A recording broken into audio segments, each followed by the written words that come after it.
I know that you're all, confident about the state of your business. I was just wondering why, give me the argument for why health and fitness Why are we magazines confident? Why are we confident? Why are you more confident than your peers in maybe some other fields? Why are your magazines better situated to ride this out than other categories? I'll start. Is this okay? Does that sound all right? I think that our category actually is in a really good position, regardless of what's going on in the economy, because we offer a very specific service that people want, no matter what is happening out there with money. I mean, you may be putting off your bathroom renovation, and that might affect Better Homes and Gardens or something like that, but you can still want to eat healthier, you still want to go for a run, you can still do things to take control of your own health and your own life. So I think that actually it's kind of a good time in a funny way for us. Yeah, I would say not only can you still, but in rough times, I think people tend to focus on things, A, that they can control when there's so much that's spinning out of all our control with the economy and jobs and all that stuff, and B, something that makes them feel better and helps them sort of deal with tough times, and being in shape and being healthy sort of qualify for both of those things. So I agree. I think it's actually not recession-proof necessarily to be in vertical titles, but at least resistant. Yeah. And we cut through the clutter, too. I mean, there's so much information out there. They want a point of view.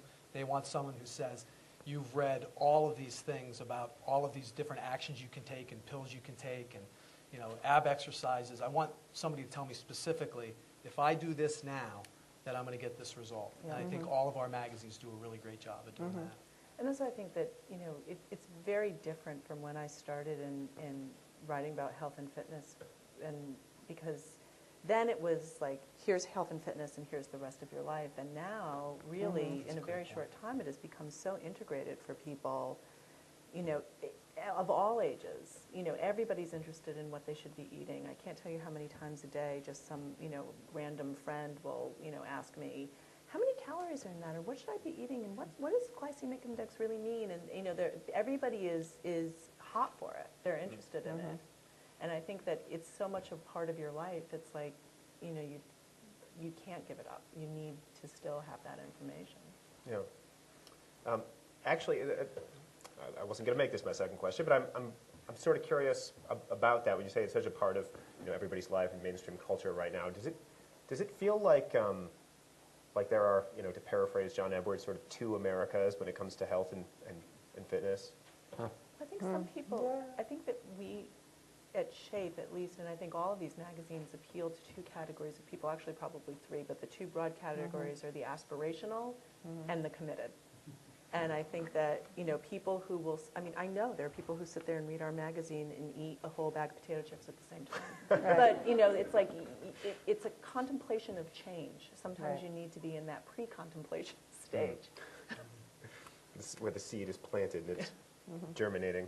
But I think partly what you're asking, isn't it, also that, you hear so much about the obesity crisis that's in this country, and, here we are in New York City, and it's not really evidence here, but if you travel around a lot, you notice that it's more prevalent in middle America and away from the big cities on the coast, as they say. Yeah. Yeah. I think there is a significant percentage of the population that's a little cut out from the health movement, maybe because of where they live. There isn't access to the fresh food and the health food, that we take for granted. And they may simply feel that it's just not supported by their community. There's no safe place to walk. So yeah, I do think there are two worlds. And I also think some people just really work hard, and the last thing they want to do at the end of the day is go out for a run. I used to work for my city filling potholes, and I'd go running afterwards, and all the guys used to make fun of me, going, Stump, what are you doing, going out running? Aren't you tired from your daily work? So I think, there is definitely a classification here, too.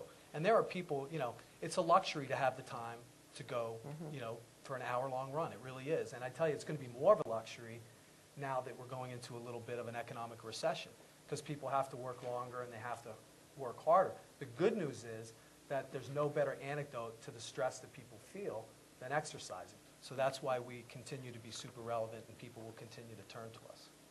It's not just exercise, though. I really think that all of our magazines, even Runner's World, which is focused basically on running, it's a lifestyle. It's everything. It's an incorporation of health and fitness into your lifestyle, which I think is different than just, hey, what do you do at the gym? I mean, that's of course part of it, but it's so much more than that. I mean, we used to be, both when I was at Fitness and at Shape, 5 years ago when I was at Fitness, it was like, oh, it's the gym book, oh, it's the gym book. But I think it's really changed considerably over time, where, that those books still exist, but it's much more holistic. Yeah. I wanted to, going back to the entering the recession, there was an article, I think probably a few of you read it a couple months ago in the New York Observer, about the new editor, media's glossy new reality, about how editors are increasingly, required not only to think about writing and editing, but also about the bottom line and about producing brand extensions and how you're going to increase revenue into the company. Does that match with the experience that you've had, over the course of your time in magazines? Yeah, absolutely. Absolutely. I mean, if you look at Self, which is my magazine, for instance, it was founded in 1979, and there were 2 ways to get a hold of the reader: on that page or on the phone. And I mean, that was it. And now everybody's attention is so fragmented; it's essential in how we do our business. It's also an advantage, isn't it? Because we're able to deliver our content to people where they use it. We were talking earlier about Men's Health has workout posters, really popular. But what's even better, what's a fuller expression of our brand, is a downloadable workout that you can actually take to the gym, so you can see how to do that. Actually, we were joking about the Bulgarian split squat. You want to do a Bulgarian split squat, it's really helpful to have that video example of how to do it right, so you don't really hurt yourself. And we have a book out right now called Eat This, Not That. It's great as a book, but it's even better when you're at the drive-thru and you're trying to decide what to eat that's healthy.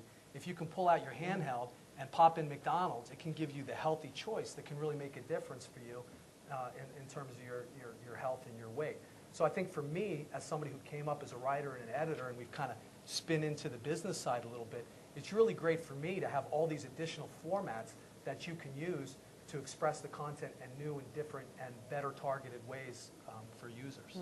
That's actually been the biggest adjustment I've had to make in my career as I've been in magazines longer, and sort of now that I'm an editor-in-chief, is the number of hours in a day that I spend reading a manuscript with a red pen in my hand and maybe talking to a writer it's not very many. And the number of hours that I spend thinking about the bottom line and working on strat plans and budgets and brand extensions and just sort of big picture things, there are a lot more of those hours than the sort of editing hours. The thing that I got into magazines for in the first place, it's still I'm most passionate about, and it's still part of my job, but it's a smaller part of a larger whole, which is like really relevant, I think, for these guys, because I think the days of just being an editor and having boozy lunches and kicking around story ideas, like I don't know if you guys watch Mad Men, that show, like that's not how advertising really either ever was or certainly is now, and that's not what it's like to be an editor these days. There are moments like that, but they are accompanied by a lot of other different kinds of things that I think editors really weren't even thinking about probably 15 years ago. Is it a loss, or is it a bonus that you acquired this whole new skill set you weren't expecting to have, or is it just kind of apples and oranges? I think you can only answer that individually. I don't think it's a loss, and I like a lot of the other things that I do, but like I said, my passion and the reason I'm even in magazines in the first place is for it's for the journalism, and it's for the storytelling, and that great combination of terrific writing and photography and a great layout and working with creative people to make this magazine every month. And that feeling of you get the first bound back from the printer and sort of hold it in your hand. I mean, there's no it's very satisfying. It's very satisfying, and I don't get that kind of satisfaction out of a good budget meeting. So it's both, I think. I don't know, maybe it's just different. Obviously you're an editor-in-chief and I'm an executive editor. I still spend a lot of time with the copy. I mean, I still spend a lot of time what they call top editing, which is, saying, you need to take this in another direction, not the kind of line editing where it's changed this word, although I do some of that too. But I spend a lot of time with copy, and I still think that, and I think what's happening is some of, in the big glitz of the web and brand extensions and, you know, a lot of the journalism skills are getting a little bit eroded, you know, and I think they're both important. They both have a place. So if words are your passion, don't get that last promotion. Remember that. It's kind of a good time in a funny way for us. Yeah, I would say not only can you still, but in rough times, I think people do tend that to more, focus on things, A, that they can control when there's so much that's spinning out of all our control with the economy and jobs and all that stuff, and B, something that makes them feel better and helps them sort of deal with tough times. And being in shape and being healthy sort of qualify for both of those things. So I agree. I think it's actually not recession-proof necessarily to be in vertical titles, but at least resistant. And we cut through the clutter, too. You know, I mean, there's so much information out there. They want a point of view. They want someone who says, you've read all of these things about all of these different actions you can take and pills you can take. I think that our category actually is in a really good position, regardless of what's going on in the economy, because we offer a very specific service that people want, no matter what is happening out there with money. I mean, you may be putting off your bathroom renovation, and that might affect Better Homes and Gardens or something like that, but you can still want to eat healthier, you still want to go for a run, you can still do things to take control of your own health and your own life. So I think that actually... Take and, you know, ab exercises. I want somebody to tell me specifically, if I do this now, that I'm going to get this result. And I think all of our magazines do a really great job at doing that. And also I think that, you know, it's very different from when I started in writing about health and fitness, and because then it was like, here's health and fitness and here's the rest of your life. And now, really... I know that you're all, you know, confident about the state of your business. I was just wondering why, you know, give me the argument for why health and fitness Why are we magazines confident? right now. Why are we confident? Why are you more confident than your peers in maybe some other fields? Why are your magazines better situated to ride this out than other categories? I'll start. Is this okay? Does that sound all right?